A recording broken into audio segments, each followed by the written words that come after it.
Então, o que que a gente, o que que o gesso e o que que a calagem e a gessagem elas vão alterar, né?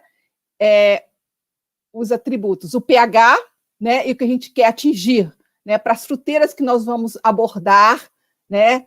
Quinta-feira a gente vai falar de banana e o ano que vem de mais 3 fruteiras, tá? A gente quer um pH nessa faixa, a gente quer um teor de cálcio também nessa faixa, a gente não quer alumínio, tá? Veja bem, o gesso não altera o pH, tá? Mas ele complexa o alumínio, tá? A gente não quer alumínio, a gente quer saturação por bases, e a gente quer saturação por alumínio zero, né? E pode influenciar a disponibilidade, esse aumento de pH, influenciar a disponibilidade de fósforo e potássio. Então, aqui a gente quer esse pH, né, de 5,5 a 6,5, e quando você vê como que os nutrientes se disponibilizam, o efeito indireto do pH, né, você altera o pH, eleva o pH com a aplicação do calcário, porque o gesso não vai alterar o pH, e você disponibiliza nutrientes e reduz, né, alguns nutrientes, alguns elementos, por exemplo, o alumínio, você reduz, né, o fósforo. Aí você tem aqui uma faixa adequada, então você quer um pH na faixa de 5,5 a 6,5. Esse foi um trabalho que nós fizemos, né? Aldo mencionou no início, essa parceria com a iniciativa privada, que é lá na região de Lençóis, né? Nós iniciamos o trabalho lá, o solo, olha, veja bem o pH desse solo, é 4, né? 0,4 de 0 a 20, 4,2. Cálcio, olha o teor de cálcio, né? 0,24. Saturação por base, 4, sendo que o abacaxi é menos exigente, precisa de 50%. Né? Então, nós tivemos que fazer a correção. Fizemos, agora voltando àquilo que o Marcos falou, né? Comparamos o arado e grade com o escarificador, né? Então, a gente vê aqui como ele revolve o solo, né? Expõe o solo, né? Você acelera a decomposição da matéria orgânica, a quantidade de CO2 na atmosfera, né? Você libera CO2 para a atmosfera, que não é interessante, né? E aí fizemos também com o escarificador, né? E o escarificador, a gente vê que ele simplesmente rasga o solo e mantém o solo coberto, né? Então, assim, nos primeiros, as análises físicas, né? Porque o que a gente esperava é alteração nos atributos físicos, principalmente na agregação, né? Na estabilidade de agregados.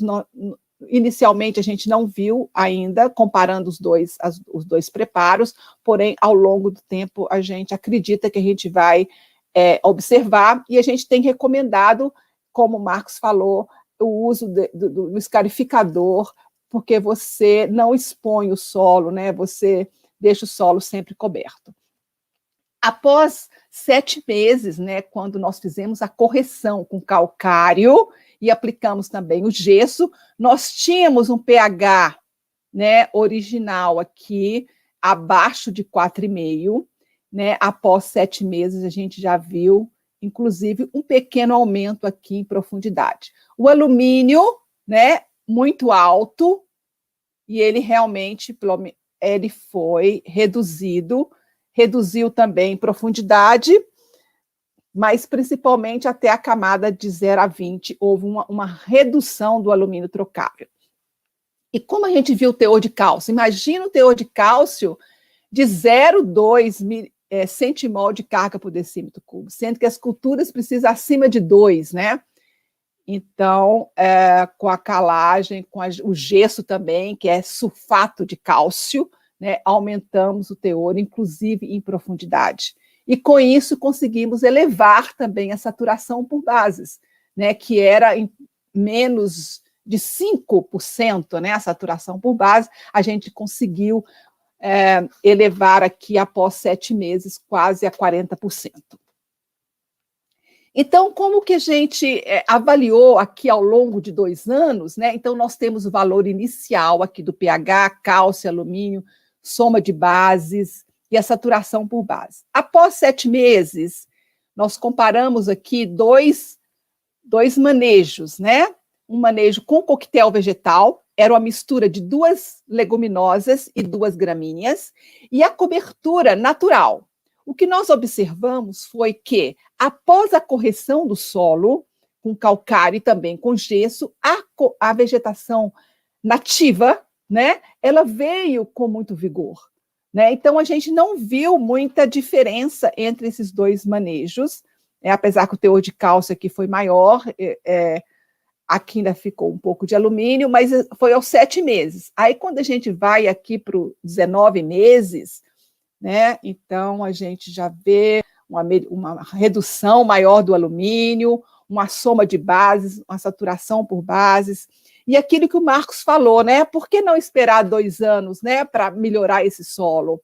Então, nós vimos que após 2 anos, a gente conseguiu um valor, uma melhoria, apesar que não conseguimos atingir, né, aquela saturação por bases que a gente pretende para as culturas que a gente implantou na área, que era do abacaxi e a manga, né? Mas o pH, a gente quase neutralizou todo o alumínio, o objetivo era zerar o alumínio, né?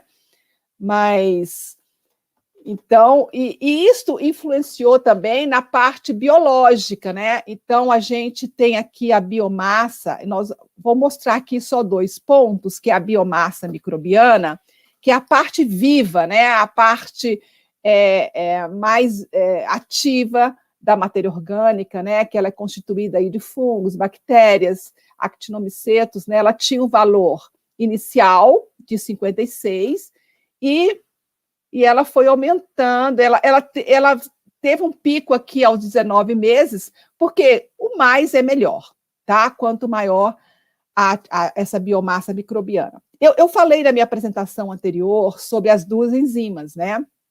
A vantagem daquelas 2 enzimas é que o solo pode ser beneficiado, seco e conservado na temperatura ambiente. E essa determinação, o solo tem que ficar refrigerado e o mais rápido para o laboratório.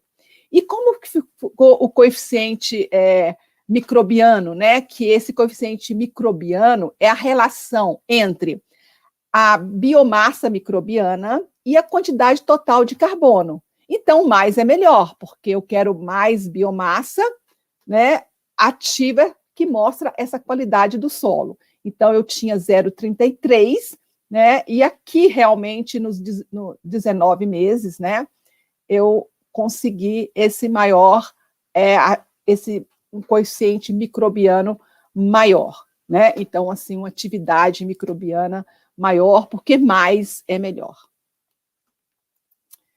Então, o que a gente observou, né, após, lá na fazenda, né, onde nós fizemos o trabalho, nós conseguimos esse manejo, aqui eu grafei aqui, mostrei, coloquei em verde, aqueles atributos que são alterados basicamente pela calagem e também pela gessagem, né? Por exemplo, o pH é a calagem que altera o pH.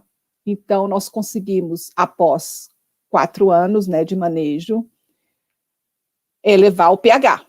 Ele ficou aí, né, passou de 4,3 para 6,3. É claro que o fósforo, nós fizemos também adubação fosfatada, aplicamos potássio, né? Mas vamos focar aqui aonde nós trabalhamos. Então, o calcário, olha como a aplicação do calcário e também do gesso aumentou o teor de cálcio, aumentou o teor de magnésio, porque nós aplicamos o calcário dolomítico, que ele contém cálcio e magnésio. Conseguimos neutralizar o alumínio. Aumentamos com isso também a saturação por bases, tá? Inclusive, ela ficou acima daquilo que realmente interessava para o maracujá, né? Então, tá realmente um pouquinho mais elevado. E também isso influenciou a matéria orgânica, mas o que eu quero mostrar é o pH, cálcio, magnésio e saturação por base. E no abacaxi? No abacaxi, olha, conseguimos elevar o pH, tá? Aumentamos o cálcio significativamente, o magnésio, neutralizamos o alumínio e conseguimos a saturação por bases adequada para o abacaxizeiro, tá? E para a banana, né? Para a banana, nós aumentamos aqui o pH, tá? Cálcio. E para a banana, realmente, nós tivemos que fazer outra aplicação de calcário, porque realmente 46% é baixo para a cultura da banana, ela precisa em torno de 70%. Então, nós aplicamos mais um pouco, a gente não pode elevar, o calcário vai mexer no pH, a gente tem que balancear aí para colocar uma quantidade que não eleve o pH acima de 6,5, né? Nós já neutralizamos o alumínio e precisamos elevar, quer dizer, elevar um pouco o cálcio, né? Então, a gente pode colocar também um pouco de gesso, né? Porque a gente quer um teor de cálcio em torno de 4, então a gente faz uma combinação aí de calcário e também de gesso.